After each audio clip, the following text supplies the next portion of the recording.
Welcome to tonight's story. Tonight, we're going to visit a very special library.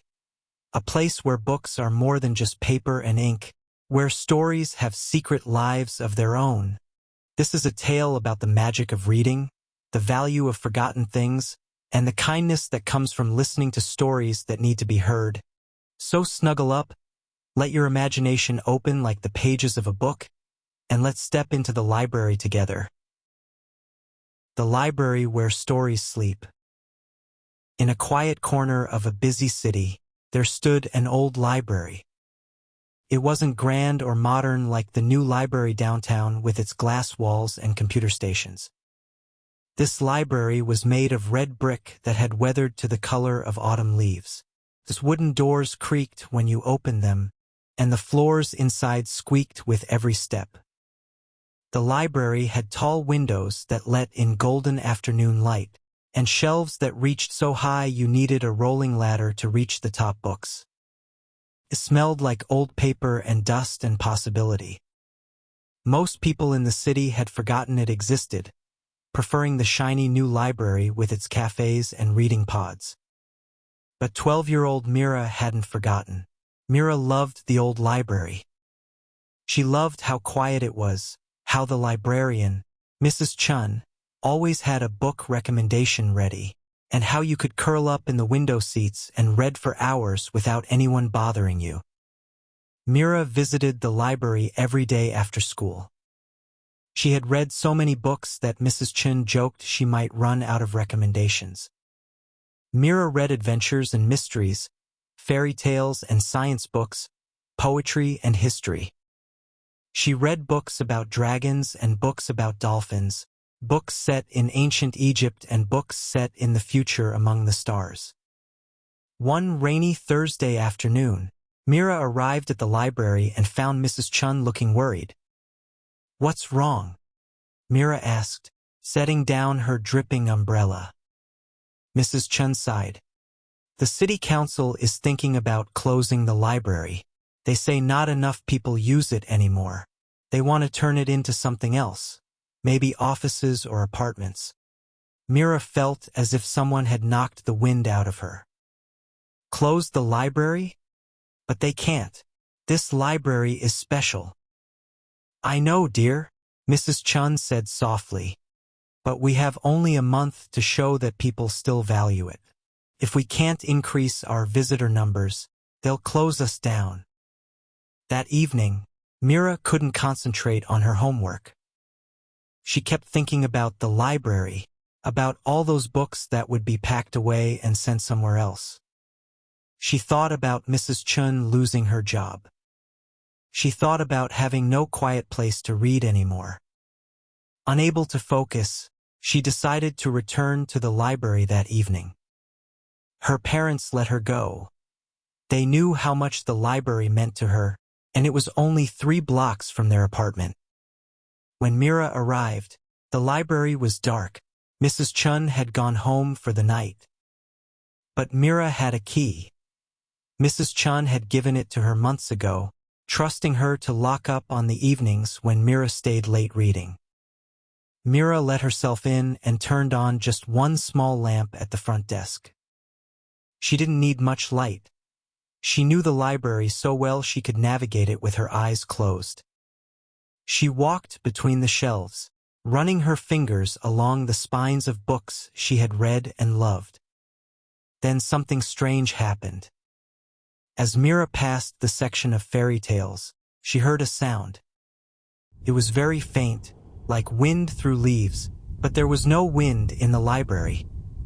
She stopped and listened. There it was again, a whispering, sighing sound. Curious, Mira pulled out the book the sound seemed to be coming from. It was an old collection of Grimm's fairy tales, one she had read when she was younger. The moment her hands touched the book, the whispering grew clearer. It almost sounded like voices. Mira opened the book and gasped. The pages were glowing with a soft, golden light. And in that light, tiny figures were moving. She saw a girl in a red cloak walking through a forest. She saw a prince climbing a tower. She saw a mermaid diving beneath waves. The characters from the fairy tales were alive on the pages, acting out their stories in miniature. "Hello," a small voice said. Mira looked down and saw Little Red Riding Hood, no bigger than her thumb, waving up at her from the page. "Thank you for reading our stories. When someone reads us with love and attention, we can rest peacefully. We can be who we're meant to be." Mira could hardly believe what she was seeing. You're real." "As real as stories can be," the tiny figure replied. "Stories live when they're read. They sleep peacefully when they're loved. But when they're forgotten—" She trailed off, looking sad. "What happens when they're forgotten?" Mira asked. "Come," Little Red Riding Hood said. "I'll show you." Mira followed the tiny figure's pointing finger to the back of the library, to a section she rarely visited. These were the old books, the ones no one had checked out in years. Their spines were dusty, their covers faded. When Mira pulled out one of these forgotten books, a novel about a girl detective from the 1950s, the pages didn't glow. Instead, they seemed dim and gray. And when the characters appeared, they looked tired and faded, like old photographs left in the sun. A girl in a plaid skirt and saddle shoes appeared on the page. She looked up at Mira with weary eyes. "No one remembers us anymore," she said, her voice barely a whisper. "We try to live our story, to solve our mysteries and have our adventures. But it's so hard when no one's reading. It's like trying to run through deep water. We're so tired." Mira felt tears prick her eyes. All these stories, all these characters, forgotten and lonely. "What can I do?" she asked. "Read to us," the detective girl said. "Read our stories, even if it's just once, even if it's just you. When someone reads us with care, we can rest. We can be who we're meant to be, instead of fading away into nothing."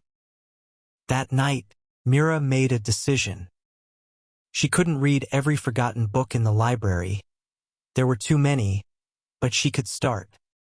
She chose the detective novel and took it to her favorite window seat. Then she began to read. As she read, something wonderful happened. The characters in the book began to brighten. The detective girl's eyes grew clearer, her steps more energetic. The story itself seemed to come alive, the mystery unfolding with excitement and charm. When Mira finished the last page hours later, the dawn was breaking outside the library windows. The detective girl appeared one last time, solid and bright now, and smiled at Mira. "Thank you," she said. "Thank you for remembering us. Now we can rest peacefully, knowing we've been heard." Then she faded back into the pages, and the book's glow settled into a soft, contented shimmer. Mira went home that morning exhausted but determined. She had a plan. The next day at school, she told her friends about the library, not about the magical characters, of course, but about how special the old building was, how many amazing books it had that no one was reading. There are mysteries from the 1950s, adventures from the 1930s, science fiction from the 1960s, she said. These books are forgotten treasures. We could be the ones to discover them again. Her best friend Emma was intrigued. Old books? Like vintage? That actually sounds kind of cool. That afternoon, Emma came to the library with Mira. Then Emma's brother came. Then some other kids from school. Mira showed them the forgotten sections, helping each person find a book that spoke to them. Emma found a space adventure series that made her laugh out loud. Her brother discovered old comic book collections he'd never known existed. A quiet boy named James found poetry books that made him want to write his own poems. Word spread. More kids came. They started a book club that met at the library every Thursday, focusing on forgotten books that no one had read in years. They created a blog reviewing old books, calling it Rediscovered Reads. Every night, when the library was empty, Mira would return. And every night, she could see the change. The forgotten books were glowing now, their characters bright and happy. The stories were being read, being loved, being remembered. One night, as Mira sat reading a collection of folk tales from around the world, Little Red Riding Hood appeared again.